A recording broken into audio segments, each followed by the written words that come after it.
फिर से मैं मोस्ट इम्पॉर्टेंट क्वेश्चन सीरीज़ मुख्य सेविका और टीजीटी पीजीटी के लिए ये लेकर हाजिर हूँ। इस सीरीज़ में हम लोग बीमारियों से संबंधित जो बीमारी मच्छरों से फैलती है, जैसे कि मलेरिया, चिकनगुनिया, डेंगू से संबंधित प्रश्नों को हल करेंगे। तो आइए प्रश्नों को देखते हैं। अगर आप हमारे चैनल पर पहली बार आए हैं तो हमारे चैनल को सब्सक्राइब कर लें और वीडियो को अंत तक जरूर से देखिएगा। तो आइए प्रश्नों को देखते हैं। हमारा सबसे पहला प्रश्न है, विश्व स्वास्थ्य संगठन द्वारा भारत में मलेरिया उन्मूलन कार्यक्रम कब चलाया गया? 1953 में, 1956 में, 1958 में या 1960 में? तो यहाँ पे हमारा ऑप्शन नंबर ए सही हो जाएगा। 1953 में विश्व स्वास्थ्य संगठन द्वारा भारत में मलेरिया उन्मूलन कार्यक्रम चलाया गया। 2030 तक भारत को मलेरिया मुक्त करने का लक्ष्य रखा गया है, ये भी ध्यान में रखिएगा। आइए अगला प्रश्न देखते हैं। प्रश्न है, भारत में राष्ट्रीय मलेरिया उन्मूलन कार्यक्रम शुरू किया गया 1952 में, 1958 में, 1955 में या 1959 में? तो यहाँ पे हमारा ऑप्शन नंबर बी सही हो जाएगा। 1958 में भारत को राष्ट्रीय मलेरिया उन्मूलन कार्यक्रम की भारत में शुरुआत की गई। यह महत्वाकांक्षी राष्ट्रीय मलेरिया उन्मूलन कार्यक्रम NMEP 1958 में शुरू किया गया। तो ध्यान दीजिएगा क्या है इसका नाम, NMEP। नेक्स्ट है, मलेरिया रोग का कारक है पैरामीशियम, अमीबा, प्लाज्मोडियम, इनमें से कोई नहीं। तो यहाँ पे हमारा ऑप्शन नंबर सी सही हो जाएगा। जो प्लाज्मोडियम होता है यह मलेरिया रोग का कारक होता है। नेक्स्ट प्रश्न है हमारा, एनाफिलीज मच्छर का प्रकोप होता है दिन में, रात्रि में, सुबह में या इन सभी में? तो यहाँ पे हमारा ऑप्शन नंबर जो है बी सही हो जाएगा। जो रात्रि में के समय एनाफिलीज जो मच्छर का प्रकोप होता है। नेक्स्ट प्रश्न है हमारा, मलेरिया का मच्छर अंडा देता है स्वच्छ जल में, गंदे तथा सड़े पानी में, दोनों में, इनमें से कोई नहीं? तो यहाँ पे हमारा जो है ऑप्शन नंबर बी सही हो जाएगा। जो मलेरिया का मच्छर होता है यह अंडा गंदे तथा सड़े पानी में देता है। नेक्स्ट प्रश्न है हमारा, मलेरिया मच्छर का विकास कितनी अवस्थाओं में होता है? 2 अवस्थाओं में, 3 अवस्थाओं में, 4 अवस्थाओं में या 5 अवस्थाओं में?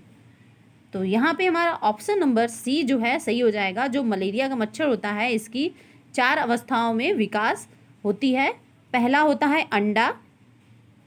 अंडा होता है, दूसरा होता है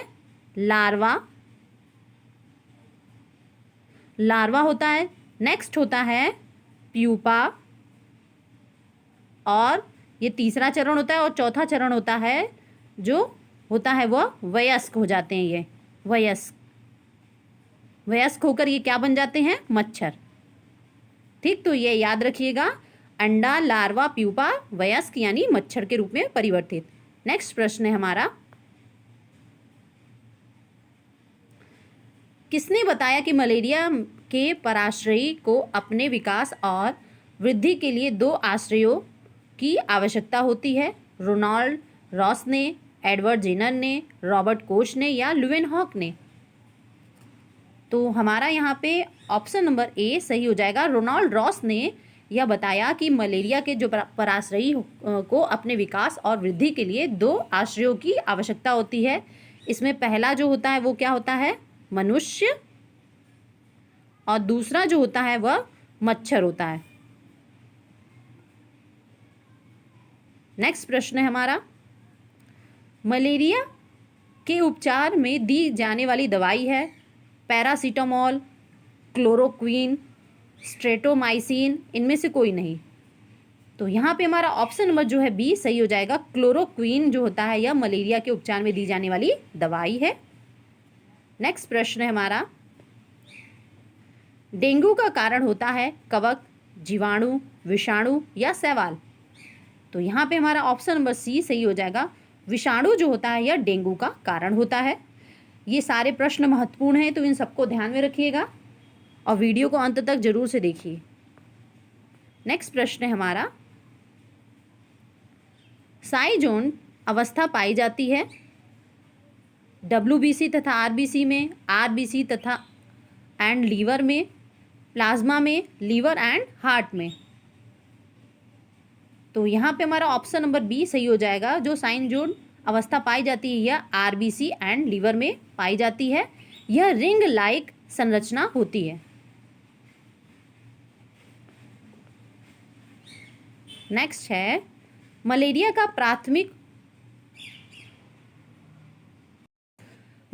प्राथमिक पोषक है मनुष्य, मच्छर, सूअर, ये सभी। तो यहाँ पे हमारा ऑप्शन नंबर ए सही हो जाएगा। मलेरिया का जो प्राथमिक पोषक होता है यह मनुष्य होता है। वीडियो को लाइक ज़रूर से करिएगा, हमने बहुत मेहनत से इस वीडियो को बनाया है। नेक्स्ट प्रश्न है हमारा, माइल्ड टर्सिन मलेरिया पैदा करता है। Plasmodium vivax, Plasmodium malaria, Plasmodium falciparum, Plasmodium ओवेली। तो यहाँ पे हमारा ऑप्शन नंबर डी सही हो जाएगा, प्लाज्मोडियम ओवेली। नेक्स्ट प्रश्न है हमारा, मलेरिया का द्वितीयक पोषक है मनुष्य, मादा एनाफिलीज मच्छर, मादा क्यूलेक्स मच्छर, नर मच्छर। तो यहाँ पे हमारा ऑप्शन नंबर बी सही हो जाएगा। मादा एनाफिलीज मच्छर जो है मलेरिया का द्वितीयक पोषक है। नेक्स्ट प्रश्न है हमारा, डेंगू होता है एंडीज एजिप्टी मच्छर से, नर मच्छर से, एनाफिलीज मच्छर से, इनमें से कोई नहीं। तो यहाँ पे हमारा ऑप्शन नंबर ए सही हो जाएगा। एंडीज एजिप्टी मच्छर से डेंगू होता है। नेक्स्ट प्रश्न है, डेंगू के मच्छर पनपते हैं गंदे पानी में, नमकीन पानी में, साफ पानी में, सभी में। तो यहाँ पे हमारा ऑप्शन नंबर सी सही हो जाएगा। साफ पानी में डेंगू के मच्छर पनपते हैं, जैसे कि कूलर का पानी हो गया, और अगर आपके आसपास कहीं पानी इकट्ठा, जैसे बाल्टी के पानी में भी अगर आप रखते हैं तो उसमें भी मच्छर पनपने की संभावना होती है डेंगू मच्छर की। नेक्स्ट है, डेंगू की गंभीर स्थिति में रोगी के शरीर में प्लेटलेट्स की संख्या बढ़ती है, प्लेटलेट्स की संख्या घटती है, पहले बढ़ती है फिर घटती है, या स्थिर बनी रहती है। तो यहाँ पे हमारा ऑप्शन नंबर बी सही हो जाएगा। जो डेंगू की गंभीर स्थिति में रोगी के शरीर में प्लेटलेट्स की संख्या घटती है, और यह संख्या जो होती है तेज़ी से कम होती है, और कम होते होते नाक, कान, मुंह या अन्य अंगों से जो खून का स्राव होने लगता है रोगी के। नेक्स्ट प्रश्न है हमारा, अचानक तेज बुखार, सिर दर्द, उल्टी तथा शरीर पर लाल धब्बे दिखाई पड़ना लक्षण है चिकनगुनिया का, डेंगू का, मलेरिया का, इनमें से कोई नहीं। तो यहाँ पे हमारा ऑप्शन नंबर बी सही हो जाएगा। ये जो लक्षण हैं ये डेंगू के लक्षण हैं। चिकनगुनिया में जो होता है इन लक्षणों के साथ जोड़ों में गंभीर दर्द भी होता है। नेक्स्ट प्रश्न है, किसका मच्छर दिन में काटता है? मलेरिया का, डेंगू का, चिकनगुनिया का, या यह सभी? तो यहाँ पे हमारा ऑप्शन नंबर सी सही हो जाएगा। चिकनगुनिया का जो मच्छर होता है यह दिन में काटता है। नेक्स्ट हमारा प्रश्न है, प्राइमाक्विन की गोलियां दी जाती हैं फाइलेरिया में, हेपेटाइटिस में, इंसेफ्लाइटिस में, या मलेरिया में? तो यहाँ पे हमारा ऑप्शन नंबर डी सही हो जाएगा। मलेरिया में प्राइमाक्विन की गोलियां दी जाती हैं। हमारा नेक्स्ट प्रश्न है, मनुष्य में मलेरिया परजीवी का कौन सा जीवन चक्र पाया जाता है? तो लिंगी, अलिंगी, दोनों, या इनमें से कोई नहीं? तो यहाँ पे हमारा ऑप्शन नंबर बी सही हो जाएगा। मनुष्य में मलेरिया परजीवी का जो जीवन चक्र पाया जाता है वह अलिंगी होता है। तो